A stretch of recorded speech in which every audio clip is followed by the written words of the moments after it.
আসসালামু আলাইকুম, কেমন আছেন সবাই? আশা করি ভালো আছেন। আল্লাহর অশেষ রহমতে আমরাও ভালো আছি। প্রতিদিনের মতো নতুন একটি ব্লগ ভিডিও নিয়ে চলে আসলাম আপনাদের মাঝে। আশা করি পুরো ভিডিওর সাথেই থাকবেন। এই তো সকাল সকাল ভিডিওটা শুরু করলাম আর ঘরের জানালাগুলো খুলে দিচ্ছি। আর কয়েকদিন বাসায় ছিলাম না, তো বারান্দার গাছে তো পানি দিয়েছি। এখন এই তো এই ঘরে যে মানি প্লান্ট রাখছি, এগুলো পানি না দেওয়ার কারণে পাতা শুকিয়ে গেছে। তো যেগুলো শুকিয়ে গেছে, হলুদ হয়ে গেছে, ওগুলো ছিঁড়ে ছিঁড়ে ফেলে দিচ্ছি।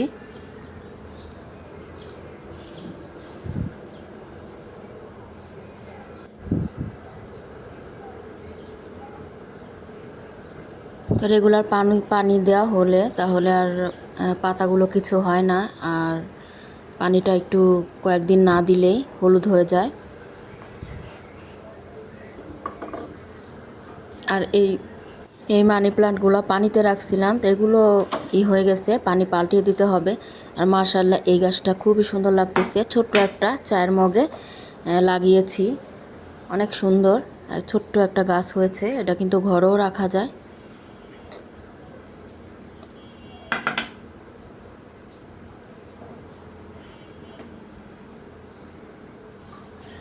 এরপরে আমি রান্নাঘরে আসলাম, তো আমি আলু কুচি করে রাখছিলাম, আজকে আলু ভাজি করব। তো আলু আর পেঁয়াজ কেটে নিলাম আর রাইস কুকারটা সেট করে নিলাম। এখন রাইস কুকারে আলু ভাজিটা করে নিব।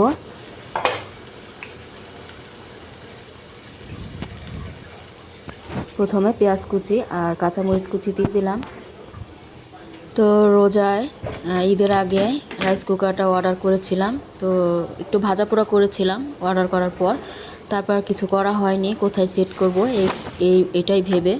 তো এখন রান্নাঘরে এক সাইডে সেট করলাম। তো এখন থেকে এটা এখানেই থাকবে আর এখানেই রান্না করব। তো এখন এতে সেট করার পর প্রথমে আলু ভাজি করে নিচ্ছি আর রুটিগুলো চুলাতে ভেজে নিব। তো এটা চাইলে এটাতেও রুটি ভাজা যাবে, এটাতে সব কিছুই করা যাবে। আর 4টা হাঁড়ি, এক এক হাঁড়িতে এক এক আইটেম করা যাবে। এখন ডিম পোস্ট করে নিচ্ছি। 2 মেয়েকে আজকে 2টা ডিম পোস্ট করে দিব আলু ভাজির সাথে। আলু ভাজির সাথে ডিম পোস্ট খুব মজা করে খায়। তো 2টা হালকা তেল দিয়ে রুটি ভেজে নিলাম। তো রুটি হালকা তেল দিয়ে পরোটার মতো করে ভেজে দিলাম আর 2টা ডিম পোস্ট করে দিলাম। এখন আলু ভাজি দিয়ে এরপর খেয়ে নিবে। তো খেয়ে স্কুলে চলে যাবে। তো রেডি হচ্ছে ওরা। আর এদিকে আমার আলু ভাজিটা হয়ে গেছে। তো রাইস কুকারের অনেক তাপ থাকে, এজন্য একবার গরম হলে সুইচটা অফ করে দিলেও সুন্দর করে হয়ে যায়।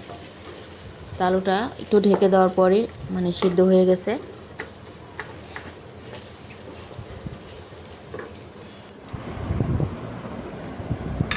এরপর নাস্তাটা সাজিয়ে দিয়ে দিলাম। তো আলু ভাজিটা অনেক গরম ছিল, তাই বড় প্লেটে ঢেলে নিলাম ঠান্ডা হওয়ার জন্য। ডিম দিলাম আর হালুয়া বানানো ছিল ফ্রিজে, ওটাও বের করে দিলাম।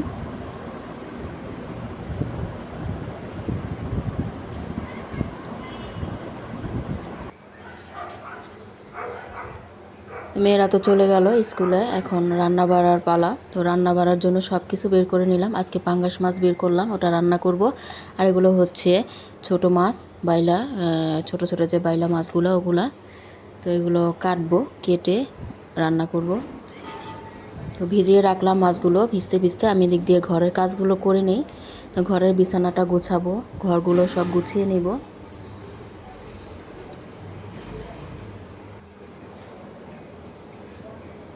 তো ঘরটা গুছিয়ে নিয়ে এখন ফার্নিচারগুলো মুছে নিচ্ছি।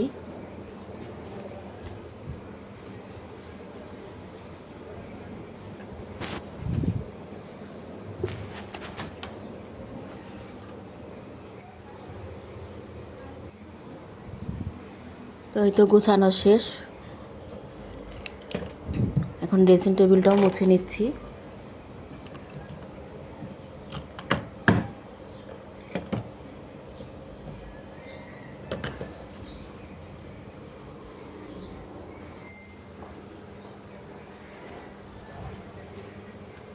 তো ওই ঘরে সব কিছু গুছিয়ে মুছে নিয়ে আসলাম, নিয়ে নিছি। এখন শোকেসটাও মুছে নিচ্ছি।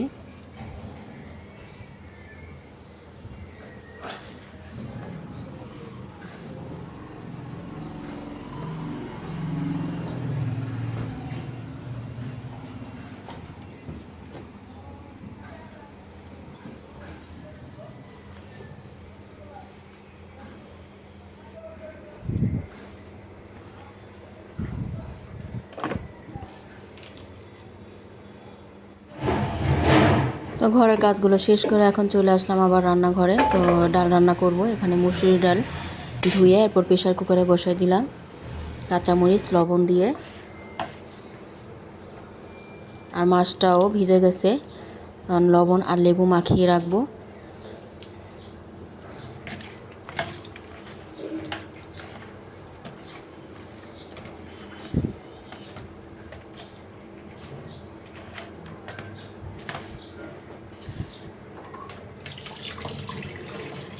আর এদিকে নাস্তার পর অনেক কিছু হয়েছে ধোয়া, এগুলো সব ধুয়ে নিব এখন। আর আজকে মনে হলো একটু আলু ভর্তা বানাবো। আলু ভর্তা খেতে মন চাইছে, এই জন্য আলু ফালি ফালি করে কেটে নিলাম। রাইস কুকারে দিয়ে দিব সিদ্ধ হওয়ার জন্য। আলুটা এখন সুন্দর করে ধুয়ে নিলাম। এইখানে অফ ক্যামেরায় অনেকগুলো পেঁয়াজ কেটে নিছি, পেঁয়াজগুলো গ্রেটারে গ্রেট করে নিব।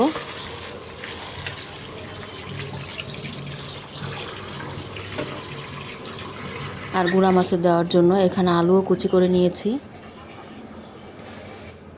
তো সব কিছু রেডি করতে করতে আমার এদিকে ডালটাও হয়ে গেছে। তো ডালটা আমি এখন একটু ঘন হয়ে গেছে, এজন্য অল্প একটু পানি দিয়ে রাইস কুকারে বসাই দিলাম। আর 2টা জলপাই দিয়ে দিলাম। একটু বলক আসলে এরপর বাগার দিয়ে দিব।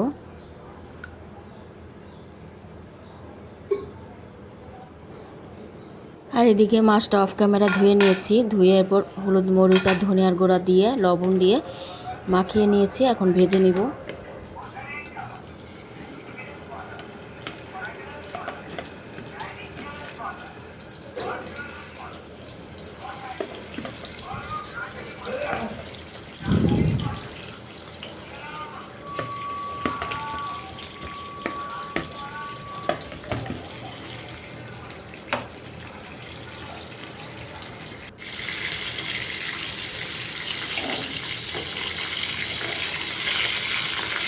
টমেটো আর পেঁয়াজ দিয়ে ভুনা করব।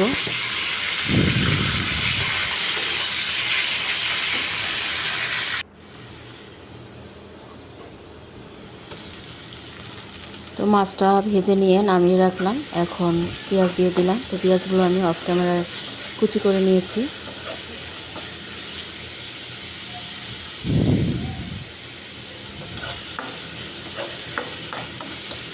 এভাবে গ্রেটারে কুচি করে নিলে তরকারির ঝোলটা অনেক ঘন হয়।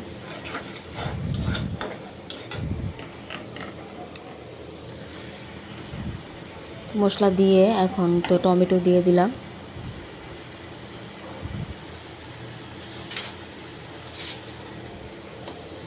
আর শাক বাটাও দিয়ে দিব। ভুনার তরকারিতেও শাক বাটাটা দিলে তরকারি অনেক মজার হয়।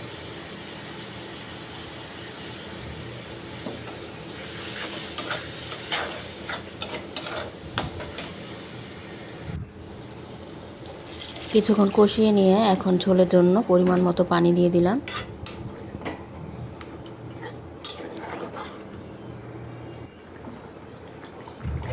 এরপর ভেজে রাখা মাছগুলো দিয়ে দিচ্ছি।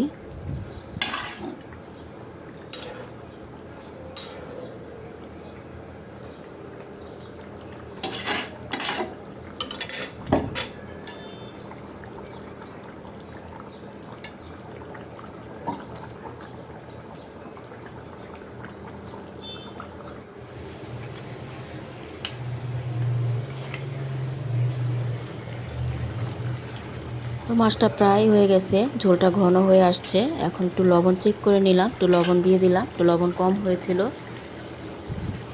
এরপর ভাজা জিরের গুঁড়ো দিলাম। মাশাআল্লাহ খুব সুন্দর কালার হয়েছে।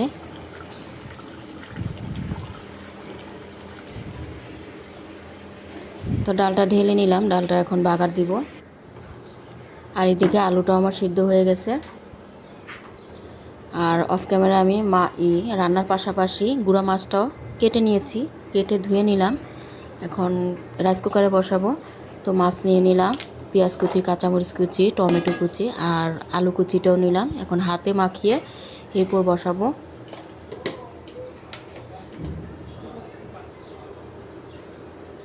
স্বাদ মতো লবণ দিলাম, হলুদ মরিচের গুঁড়া, ধনিয়া গুঁড়া, আদা রসুনের বাটা, তেল সব কিছু দিয়ে এখন ভালোভাবে মাখিয়ে বসাবো।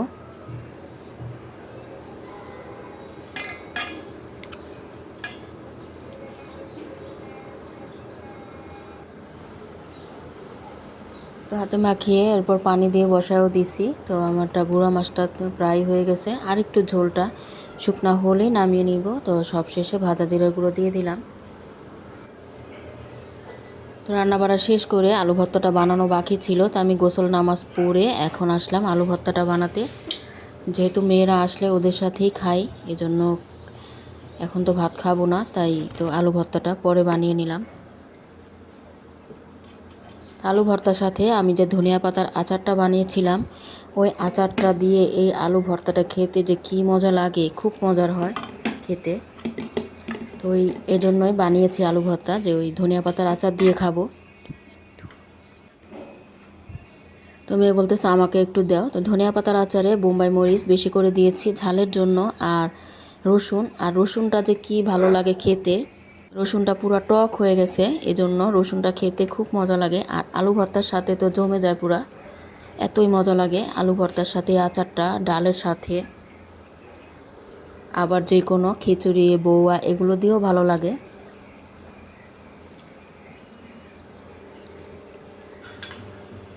দুপুরে খাওয়া দাওয়ার পর আর ভিডিওটা অন করা হয়নি। তো এখন মাগরিবের নামাজ পড়ে আসলাম, তো ওদেরকে একটু নাস্তা দিব। তো ফ্রিজে ছিল রসমালাই, তো সেই রসমালাইটাই বের করে রাখছিলাম দুপুরেই, বরফ হয়ে ছিল। তো নর্মাল হওয়ার পর এখন দিয়ে দিলাম।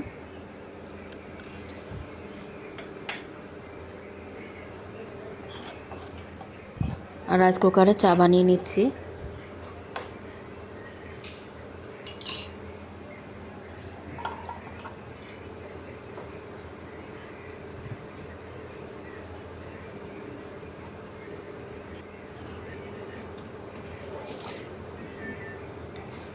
চাটা বানানো হয়ে গেছে, এখন চিনি আর গুঁড়া দুধ দিয়ে মিশিয়ে দিব। আর আমি লিকারটাই খাবো, দুধ দিয়ে মিশাবো না।